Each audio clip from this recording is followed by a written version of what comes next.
I was in the United States to watch a major event. Yeah, let me put everybody at ease. I went there on my own dime. The government didn't pay for me to go. I paid for myself. But luckily, I was also the guest of FIFA. So I was invited to attend. And for good reason.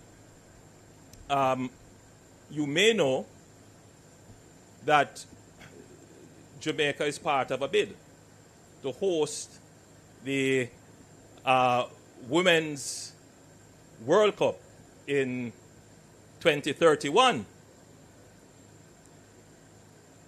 Again, I want us as Jamaicans to stop thinking small-minded and think big.